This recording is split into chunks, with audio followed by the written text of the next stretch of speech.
É,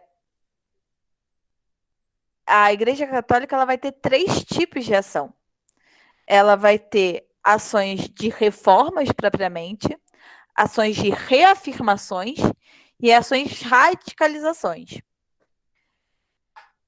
Então, em termos de reforma, ela vai fazer a autocrítica, vai fazer uma autocrítica, olha só. E ela vai parar com os comércios. O que é esse fim dos comércios? É fim daquelas práticas que a gente viu que a igreja estava fazendo, de vender cargos eclesiásticos, de vender a salvação, de vender produtos considerados sagrados.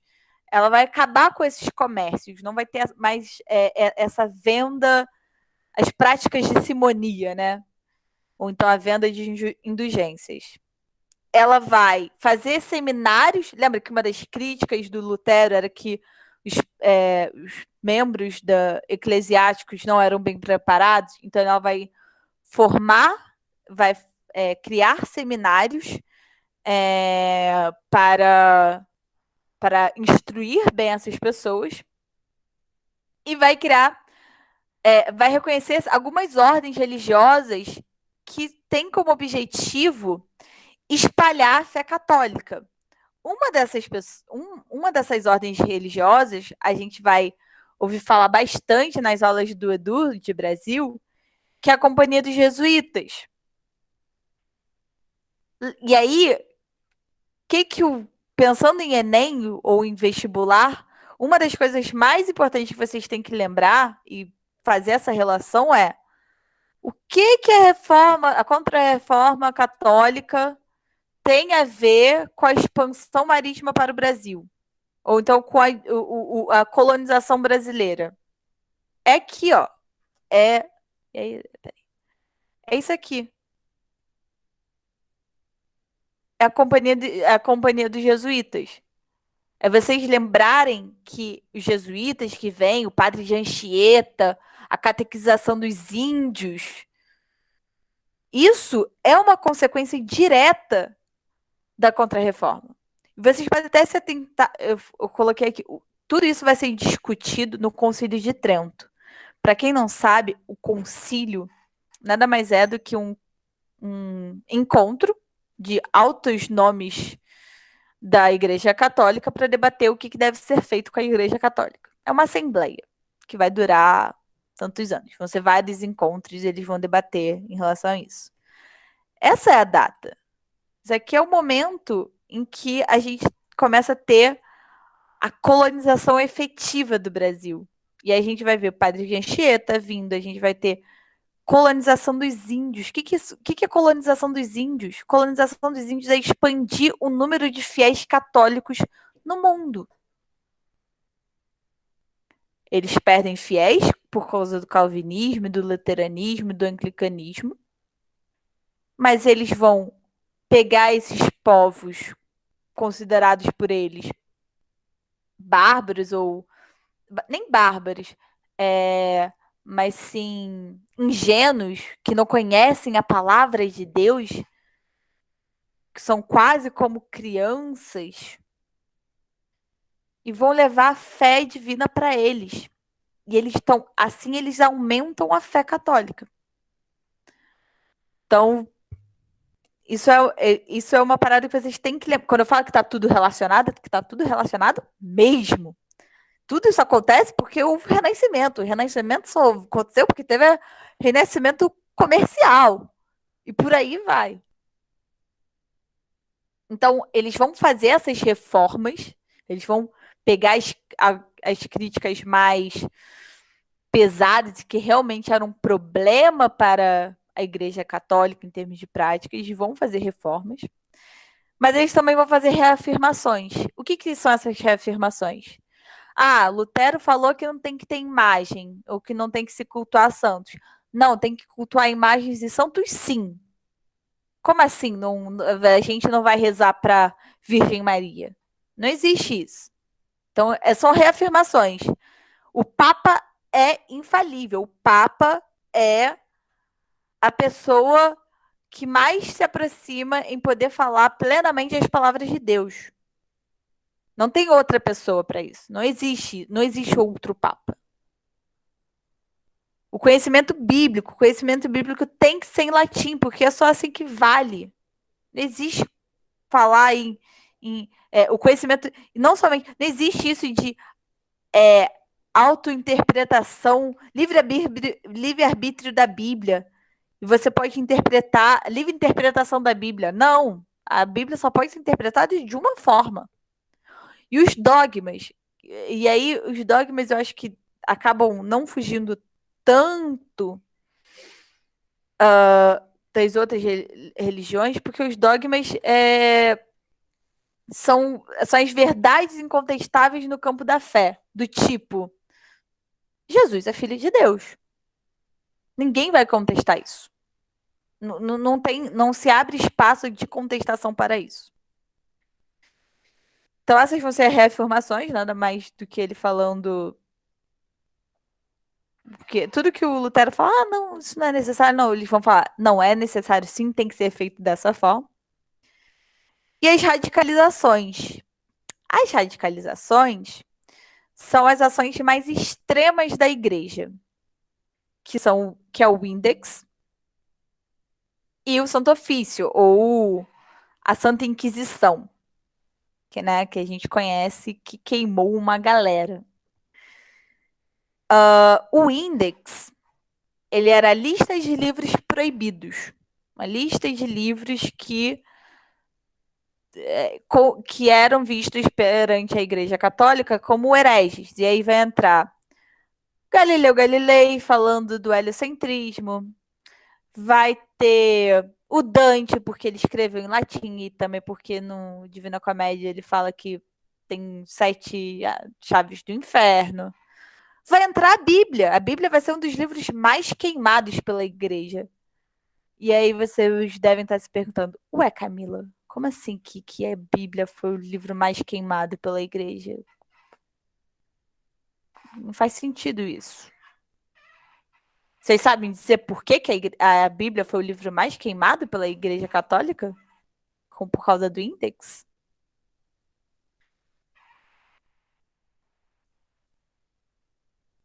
Não? Sim? Cri, cri, cri, cri. A Bíblia ela vai ser o livro mais queimado pela Igreja porque ela foi traduzida. Ela tinha Bíblia escrita em italiano, em francês, em inglês. E a Bíblia só poderia estar escrita em latim. Então a Bíblia ela vai ser um dos livros mais queimados da igreja porque ela não poderia estar em outra língua senão latim. E muitos dos livros e obras feitos até mesmo durante o Renascimento vão ser considerados livros proibidos por serem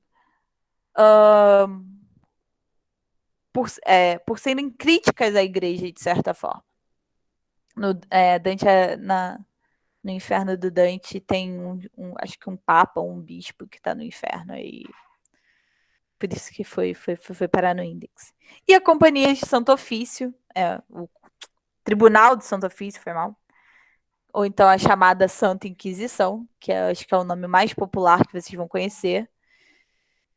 Que bora levar todo mundo para a fogueira.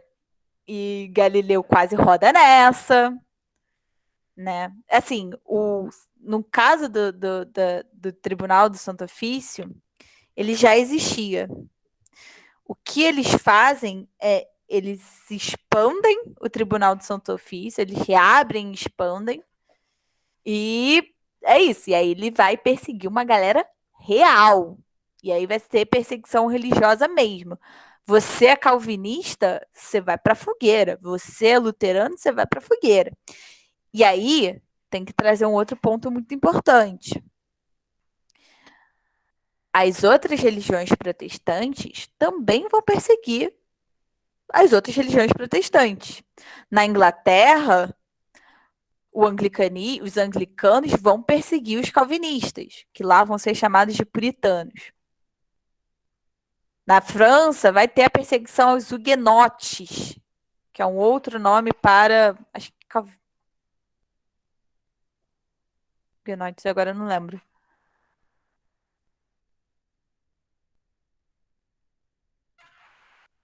Huguenotes. São outro nome para os calvinistas. Vai ter essa perseguição. Não imaginem que essas religiões protestantes vão ser amiguinhas entre si. Pelo contrário. E aí, essa perseguição até. E aí, dando um spoilerzão do que vai vir mais pra frente, provavelmente vocês vão ver na aula da Marília. Essa perseguição anglicana aos puritanos, aos calvinistas, né? Puritanos calvinistas, vai fazer com que os calvinistas vão para no futuro aí, no futuro próximo, para uma terra nova, um novo mundo, e através da teoria da predestinação absoluta, eles talvez vão se ver como um povo predestinado. E aí é só uma ideia que eu tô semeando na cabeça de vocês, que aí a Marília vai falar mais a fundo. E aí vocês vão entender por que alguns países são do jeito que são. Farpas. Mas vocês entenderam? Entenderam a reforma protestante e a contra-reforma católica? Porque agora eu vou entrar vou continuar as mudanças, né? Essas transformações para o mundo moderno, e vou entrar na parte econômica e seguir em frente, ver o que vai acontecer depois disso. Beleza? Podemos prosseguir? Alguma dúvida?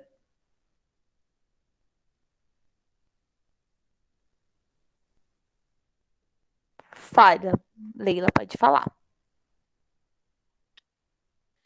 Dá para notar que essas perseguições religiosas vêm de muito tempo, né? Porque, e principalmente essas contradições voltando aí para o evangélico, né? Porque aí agora, nos nossos tempos, quem é o evangélico progressista, pelo menos é o que eu entendo, eles também não são bem vistos, não são bem quistos dentro da religião, né? Porque eles têm um outro alinhamento de pensamento, um outro alinhamento político, né? Então, essas perseguições vêm de muito tempo. E aí tudo está interligado. E você falando agora com relação a dentro, até mesmo dentro dos evangélicos aí daquela época, que eles começaram a perseguir os outros, isso me faz ver o que acontece nos tempos de hoje, né? Nos nossos Exatamente. tempos. Exatamente. É histórico. As coisas são históricas. É histórico. E também com relação às outras religiões, né, de matrizes africanas, que não, E que não, aí, pensa o seguinte: se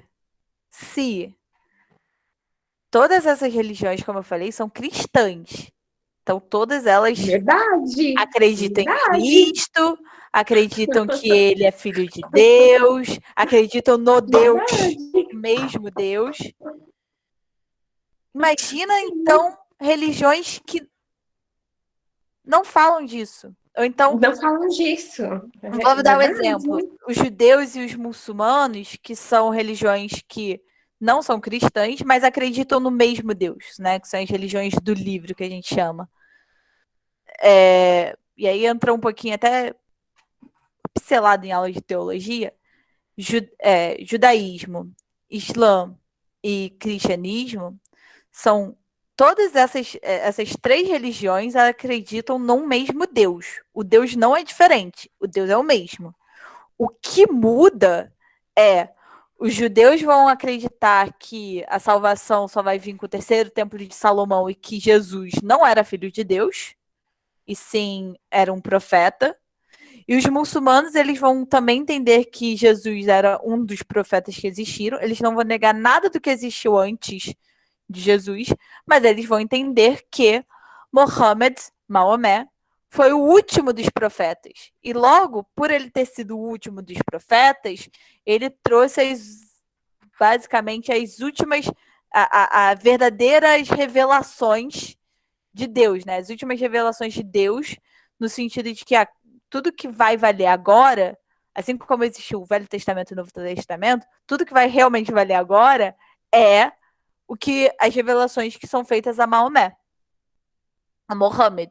Mas toda essa galera está rezando para o mesmo Deus. O Deus não muda. E ainda assim, a gente vê a quantidade de perseguição que os judeus sofrem, que os muçulmanos hoje sofrem. Imagina então, e aí fica a reflexão para vocês, as religiões que não acreditam nesse Deus onipresente, onisciente e perfeito, que acredita em talvez que exista mais de um Deus, que acredita nos Exus. Então, assim, se diferentes religiões cristãs perseguem umas às outras, diferentes religiões. Ai, meu Deus. Que só acreditam em um Deus, no mesmo Deus, perseguem umas às outras. Imagina para essa galera que nem nesses deuses acreditam a perseguição que vai ser. Sim, aí tá. Agora faz com que a gente materialize essa perseguição. Imagina as pessoas com o mesmo credo, né? Acreditando no mesmo Deus, se perseguem. Imagine uma pessoa que não tem, que acredita nos Exus, nas divindades da natureza. Imagine, essas Exatamente. pessoas já iam direto para a fogueira. Não, porque não existe isso. Você está falando de Exu. Não, nessa Na época não. cabeça dessas pessoas, tipo, você está cultuando demônios. E isso, infelizmente, acaba sendo um pensamento que existe até os dias de hoje. Quando eu falo a importância de entender a história que a gente falou lá na primeira aula com a Marília e com o Edu, é porque a gente consegue ver desde aqui, e talvez desde antes, qual é a argumentação e por que essa argumentação se mantém. Se ela é certa, se ela é errada. Ela é errada, mas ela se mantém. É por conta disso, é uma coisa histórica. É uma construção histórica. Passa-se como uma cultura, quase. Mas, saindo um pouquinho desse assunto, e aí dando continuidade, a gente agora vai ver quais são as mudanças no âmbito econômico na Europa. A gente falou um pouquinho de renascimento comercial e urbano. A gente viu que a Europa ela está saindo daquela lógica feudal e de subsistência. E aí ela vai entrar no famigerado mercantilismo, que é muito importante vocês terem em mente que o mercantilismo ele pode aparecer muitas das vezes como associado a como se fosse um pré-capitalismo. Então, a lógica mercantil ela vai fomentar o que viria a ser mais tarde o capitalismo. Beleza?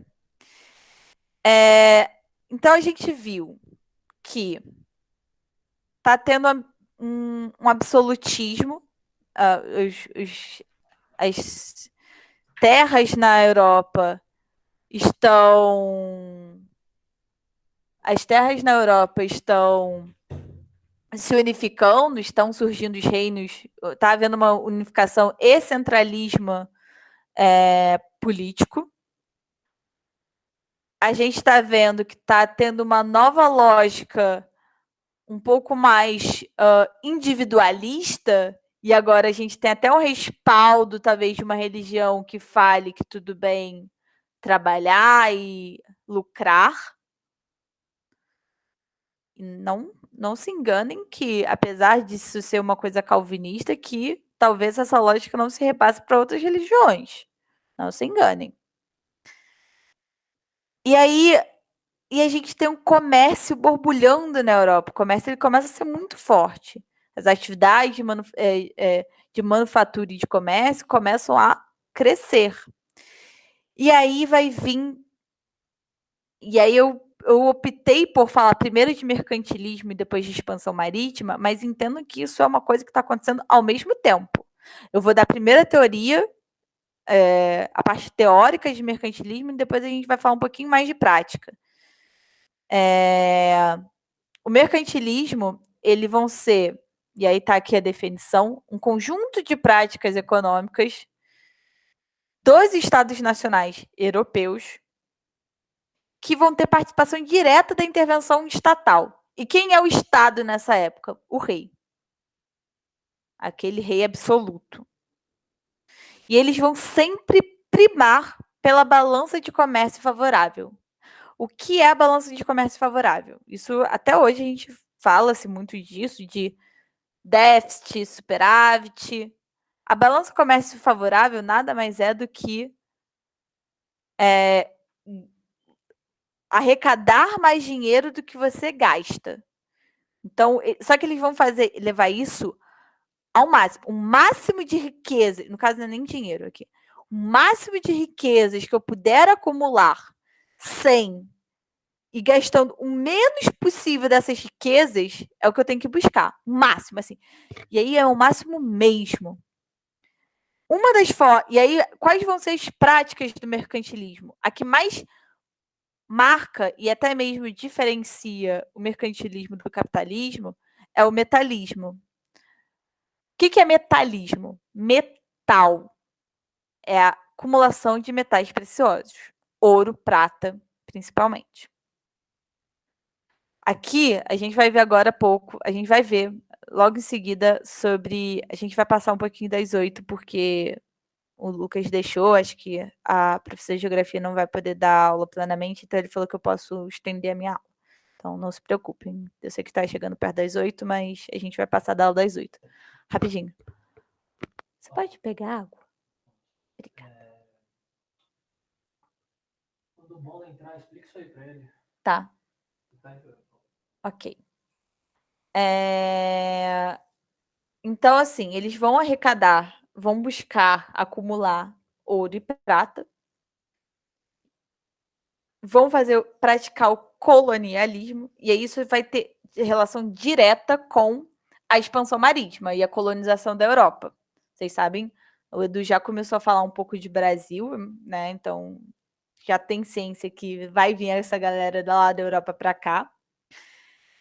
E os metais vão vir da América, principalmente, no primeiro momento, vai vir principalmente da América Espanhola, né, a parte que a Espanha vai colonizar. O que é o colonialismo? Lembra que eu falei? E aí, vamos lá. Lembra que eu falei de balança de comércio favorável? Então, eles querem vender,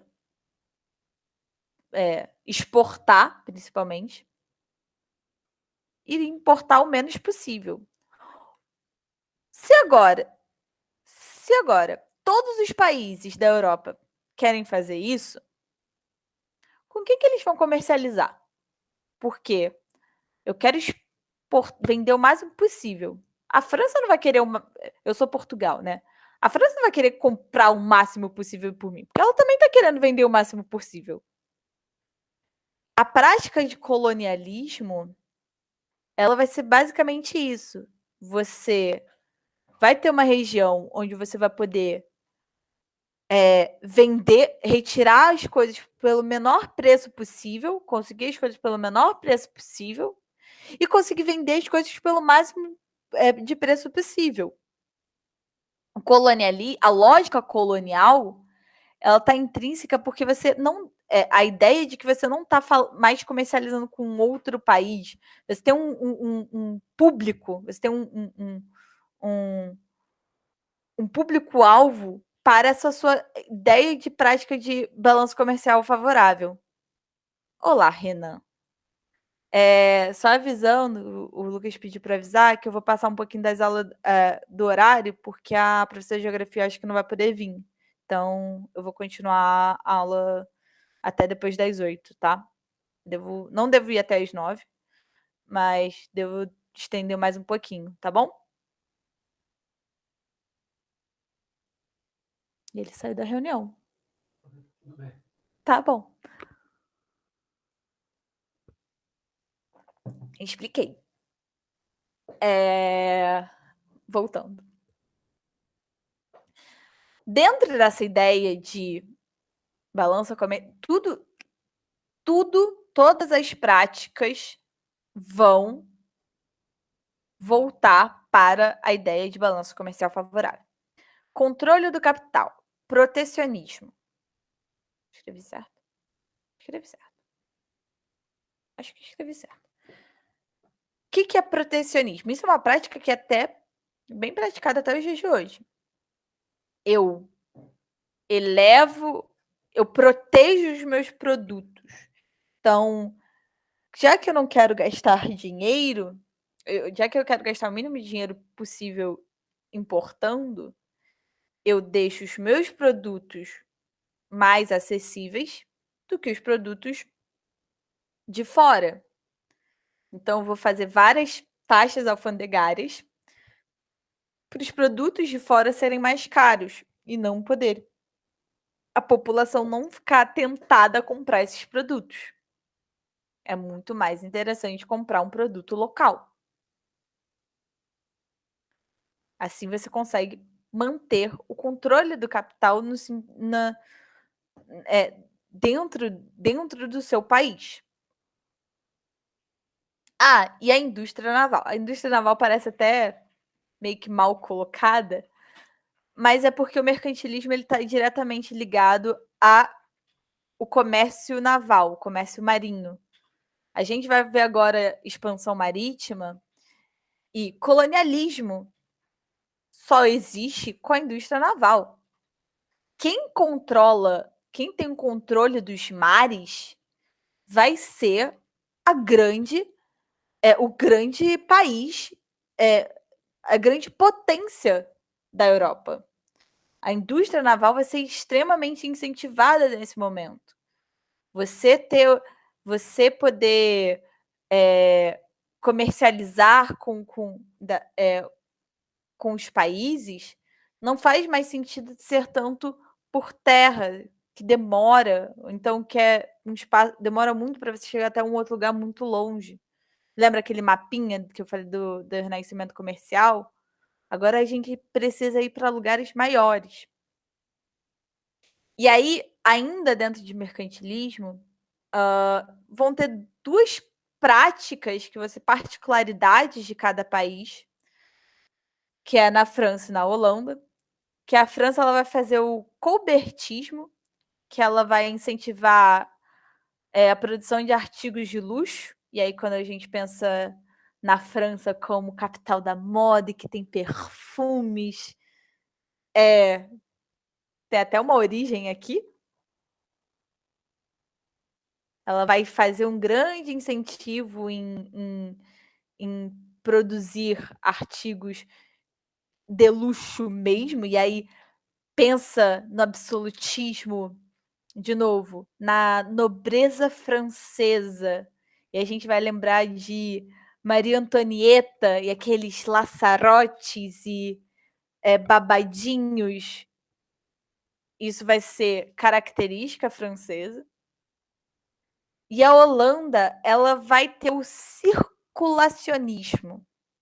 A Holanda, a gente vai ver agora, assim como alguns outros países, ela não vai conseguir sair tão à frente na expansão marítima, logo ela não vai conseguir tantas colônias, e como solução, ela vai criar acordos e parcerias econômicas. Ela vai fazer ela vai fazer companhias de comércio, e aí eu não sei se vocês já ouviram falar de uma galera chamada Companhia de Comércio das Índias Orientais e Ocidentais, que ela basicamente vai ela vai se especializar em trocas comerciais. Então, ela não vai fazer necessariamente, não é que ela não vá fazer, ela vai tentar fazer.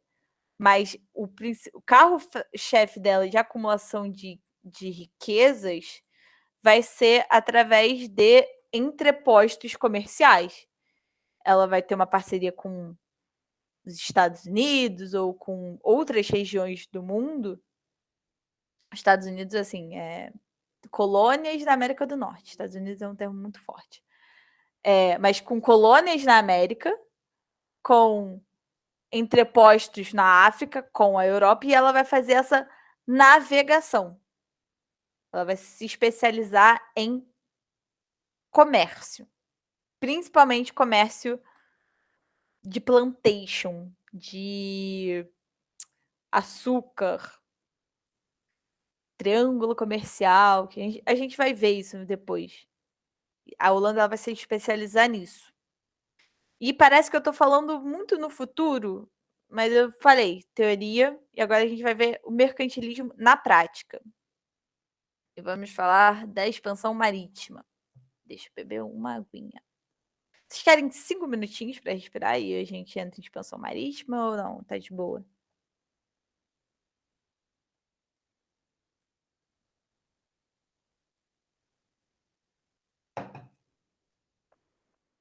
Galera?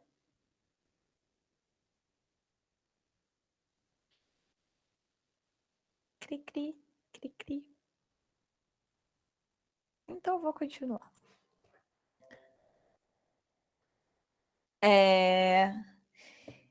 E aí, pensando no mercantilismo na prática, a gente vai falar de expansão marítima.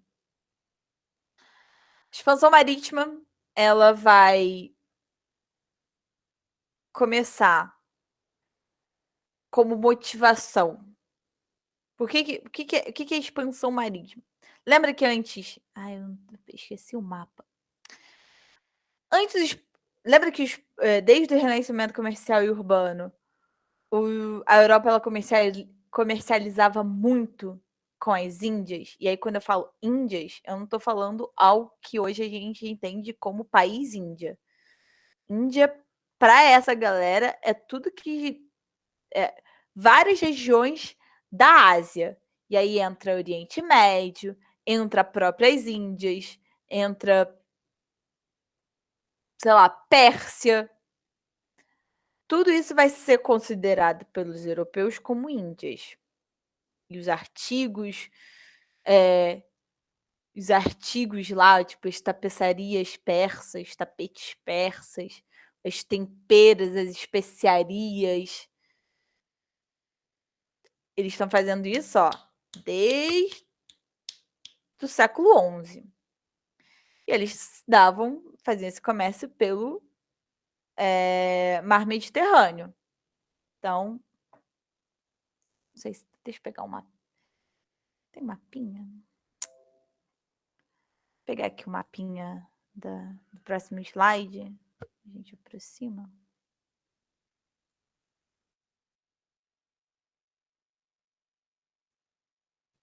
A gente vai dar um zoom.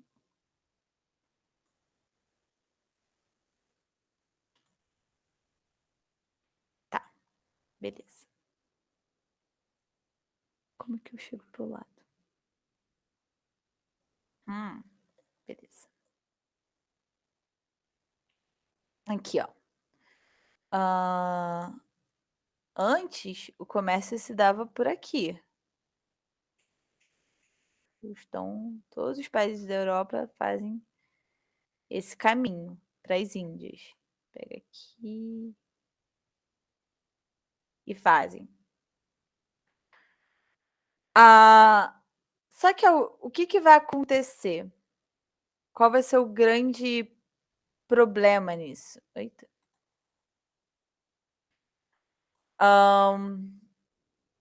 Primeiro, quem vai deter do monopólio desse comércio, quem vai ter entrepostos que vai deixar os produtos mais caros vão ser os próprios árabes aqui, como também Veneza. Veneza vai ser uma grande cidade comercial, grande porto comercial. Tanto, não à toa, ela vai ser um dos berços do Renascimento. Então, isso já gerava um certo problema para os outros países da Europa quando eles não querem gastar muito dinheiro para importar coisas. E vai ter um fator ainda mais determinante que vai ser a tomada de Constantinopla pelos otomanos. Lembra que eu falei que a gente tem marcos entre uma era e outra? Então, a queda de Roma marca a Era Antiga para a Era Média. E da Era Média para a Era Moderna é a tomada de Constantinopla? É nesse momento. A gente está vendo justamente a ideia é as transformações para o mundo moderno. E aqui vai ser exatamente o momento de transformação, o marco da transformação. É quando os otomanos tomam Constantinopla e eles vão criar uma série de bloqueios em relação aos europeus irem para as Índias. Eles fecham, basicamente, essa rota. E o resto da Europa vai precisar pensar numa nova forma de chegar às Índias. No momento, de novo, lembra tudo que eu falei de renascimento, de centralismo político, estão acontecendo simultaneamente. E aí o primeiro país a sair em frente nessa empreitada de achar um novo caminho para as Índias, e parece até o nome da novela, é Portugal. Por que Portugal? Porque Portugal ele vai ser o primeiro país a conseguir esse centralismo político. Lembra que eu falei que a gente foi meio que para o futuro e agora a gente está voltando um pouquinho no tempo? Isso aqui a gente está falando de 1400 e pouquinho. Eu sei que eu falei que de Henrique VIII em agora há pouco, mas isso é 100 anos depois. A Inglaterra já ainda não era plenamente unificada. O primeiro país a se centralizar e se definir como Estado de Portugal, Estado Nacional Portugal, o Estado Nacional vai ser Portugal. E por que isso vai ser importante para o pioneirismo português? Porque com centralismo político você não tem guerra. Você não tem guerra, você tem estabilidade, você consegue investir em inovações. E aqui vai ter uma burguesia louca para uma nova empreitada. Porque investimento gera lucro. Você ser pioneiro em alguma coisa gera lucro. Essa ideia, essa lógica até hoje. Até hoje, quais são as empresas que, oh meu Deus, estão aí na boca de todo mundo? As que tiveram uma ideia revolucionária, Netflix. Além disso, não, eles vão ter experiências de navegação. Portugal já trabalha com pescaria historicamente. Eles conhecem as técnicas de navegação. Eles já são uma galera que se arrisca um pouco mais no mar e sabe como fazer isso. Além disso, eles têm uma localização estratégica boa, porque eles são voltados para o mar Atlântico. Se aqui está fechado, eles têm que ir pelo outro lado. Eles estão aqui, ó. Boa parte do território português é litoral com é litoral, faz é de frente para o mar Atlântico, para o Oceano Atlântico. E eles vão ter a ideia de que para chegar nas Índias eles conseguem contornar a África. Eles vão aos pouquinhos, né? Aqui só tem 3 pessoas, 3 embarcações, 3 rotas de viagens, navegadores, mas eles vão aos pouquinhos. Eles já conheciam Celta há um tempo, que é bem próximo, né? Portugal, do Marrocos. Eles já tinham sofrido com a invasão dos mouros, né? Tanto que tem toda a parte da guerra de reconquistas. Os árabes vão controlar parte da Península Ibérica e os europeus vão retomar. Então, eles têm ciência dessa parte aqui. E a ideia é que eles vão aos pouquinhos. Então, eles saem. Vou dar um zoom de novo. Melhor. Eles saem daqui, param aqui. Eles saem daqui, param aqui. Vão criando entrepostos. E eles vão assim, aos pouquinhos. Essa é a ideia deles. E vão ser várias viagens. Vão ter Bartolomeu Dias, que vai conseguir vencer o Cabo das Tormentas, que vai se tornar o Cabo da Boa Esperança. Vai ter Vasco da Gama, que vai ser o primeiro a conseguir efetivamente chegar nas Índias. E aí é toda uma nova... E é todo como eu posso dizer? Um pioneirismo com relação ao comércio com as Índias, já que ele foi o primeiro a chegar ali. Então, eles conseguem efetivamente superar o bloqueio otomano. Vai ter... E essa viagem, assim, é mais importante porque a gente está em tempo de Olimpíadas, é legal falar. Vai ter uma empreitada que vai até o Japão. E aí, não sei quem está acompanhando as Olimpíadas, teve toda uma partezinha em algum programa de esportes desse que fala sobre a ida de Portugal ao Japão e como o Japão se fecha depois disso. E não somente isso, tem várias palavras hoje japonesas que têm origens portuguesas por conta dessa viagem aqui, desse comércio que vai existir por um momento. E depois de Portugal, vai ter um outro Estado nacional que não vai ficar muito atrás dele, que vai ser a Espanha.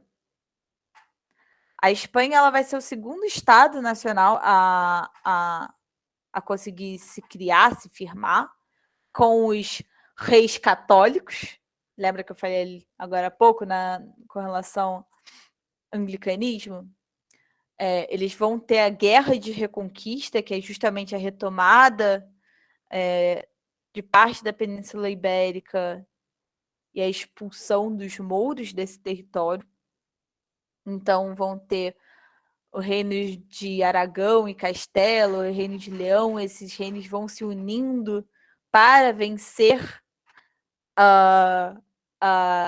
os mouros, e aí com o casamento da Rainha Isabel e o rei Felipe. Acho que é Felipe. Eles vão formar o reino da Espanha e eles conseguem, de novo, com o centralismo político e a estabilidade, não precisar mais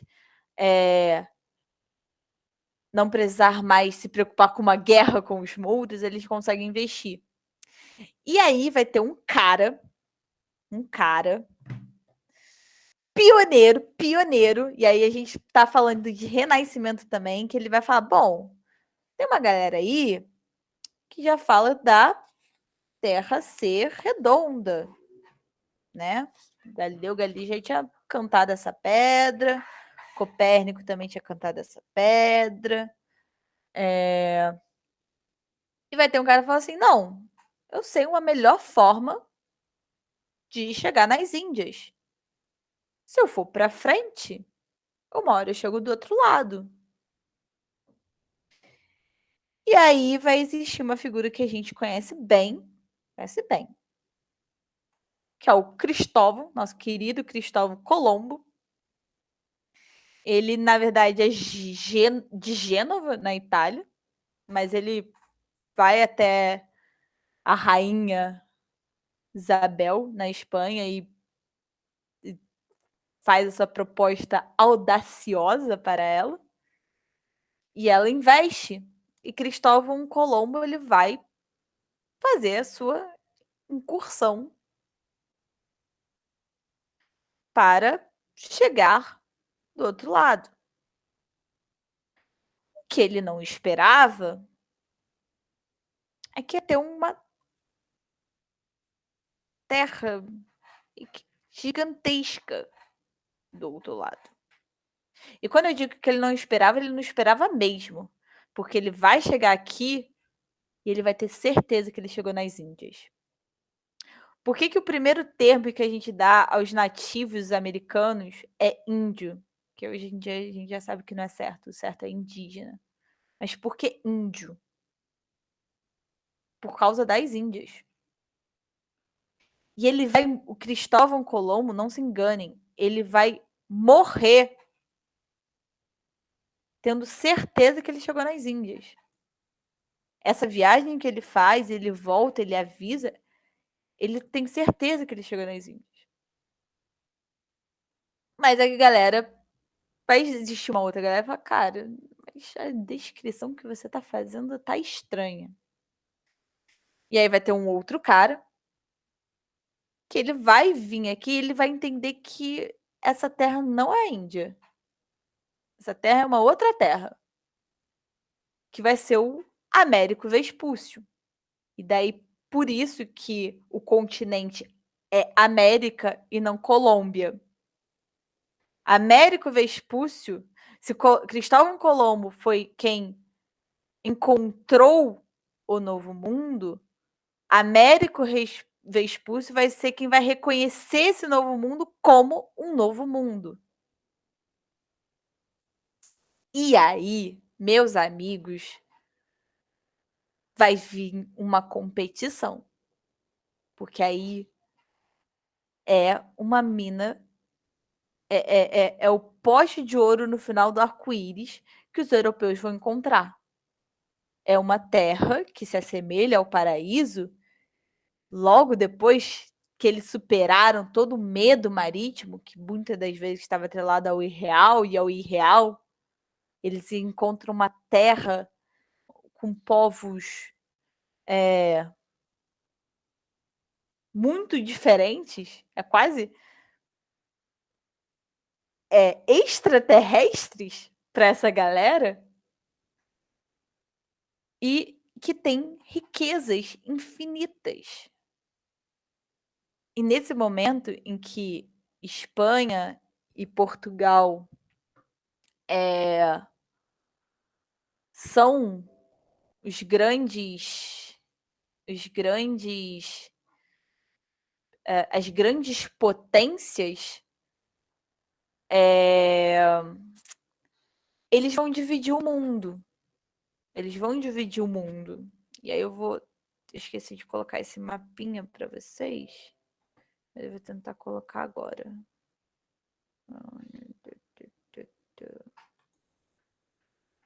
Vamos ver se eu consigo achar fácil.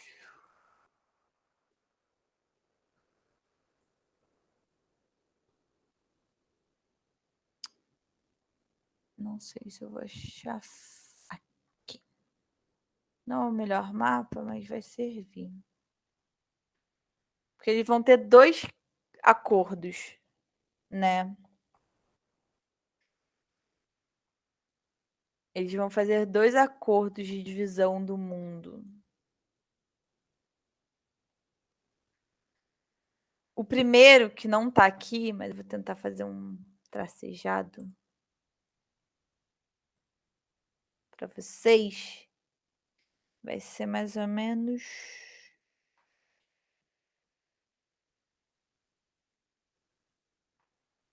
Que linha fina, meu Deus. Não, fiz errado. Aqui assim. Cabo Verde. Isso. Que vai ser a. Não tá uma linha reta, mas vamos fingir que tá bom? Eles vão dividir o mundo, que vai ser a Bulle esse nome é difícil.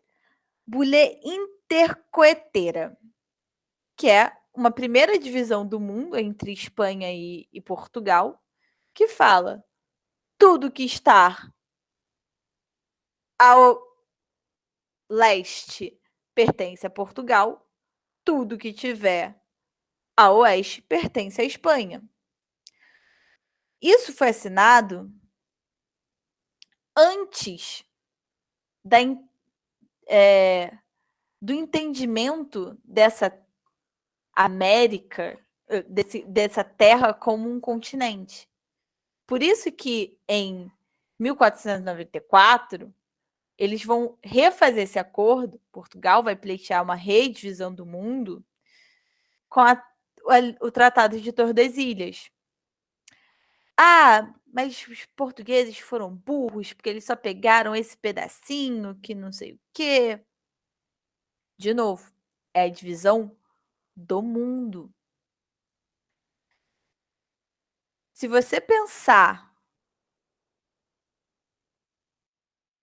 aqui, domínio dos portugueses e domínio dos espanhóis, nessa divisão de mundo, quem é que está na vantagem? Quem é que tem mais terra? Quem é que tem as Índias, a África? Será que foi Portugal que foi burro? Ou será que Portugal foi inteligente pra caramba? Principalmente quando o Vasco da Gama chega nas Índias. Principalmente quando Portugal vai ser pró no comércio com a África e vai dominar o mercado futuramente, problemático, o mercado de escravização dos africanos. Portugal foi muito inteligente nessa divisão. Ele ainda consegue um pedaço do Novo Mundo. A Espanha, basicamente, só vai ter o Novo Mundo.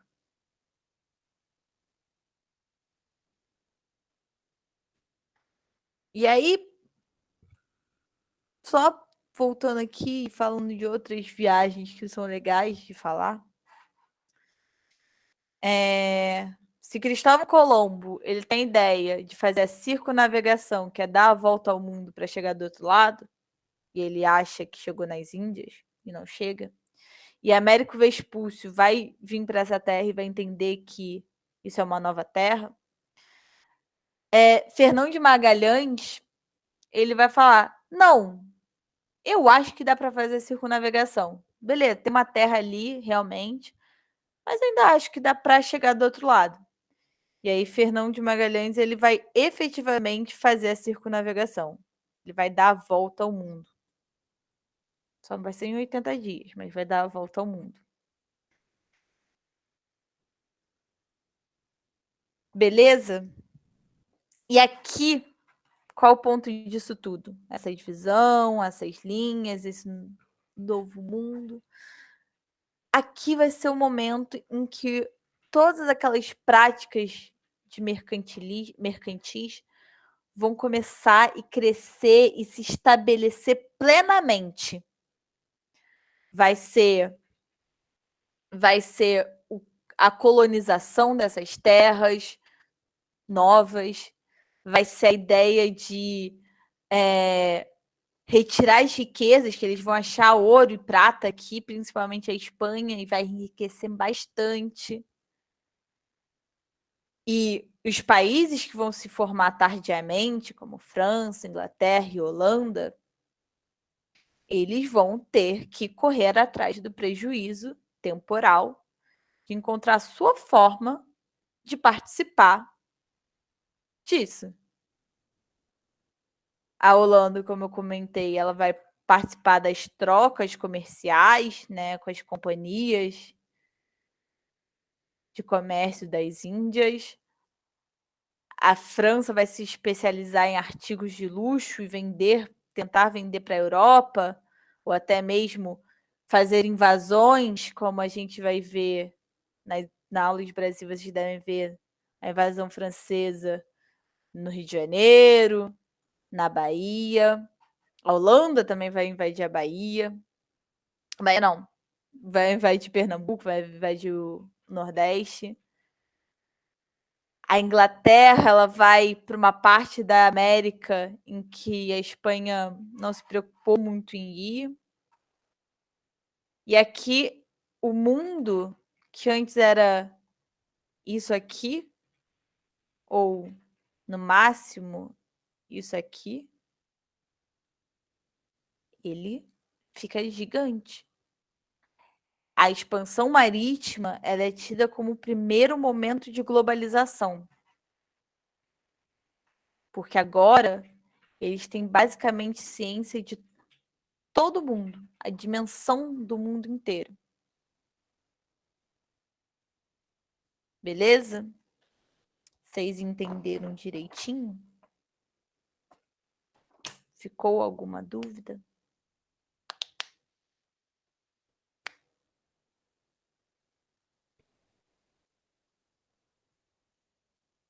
Não?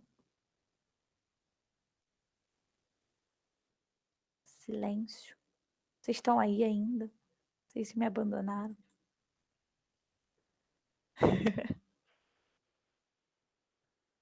Grande viagem no tempo.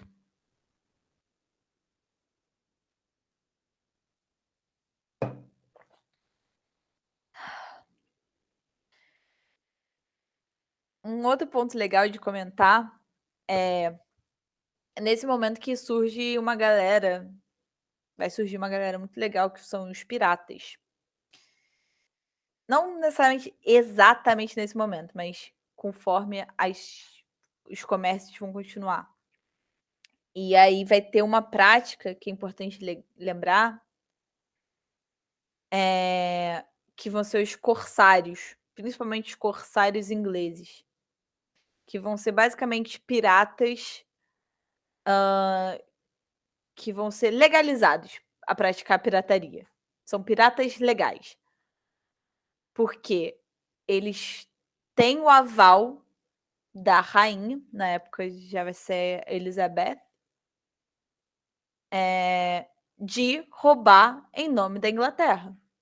Você pode ir até uma embarcação espanhola, roubar deles e trazer os tesouros para a Inglaterra. Isso vai ser uma prática de pirataria, só que legalizada. Né? É legal ter isso em mente, o nome dos corsários. É curioso. Mas é isso, gente. Minha aula acaba por aqui. Piratas com carteirinha.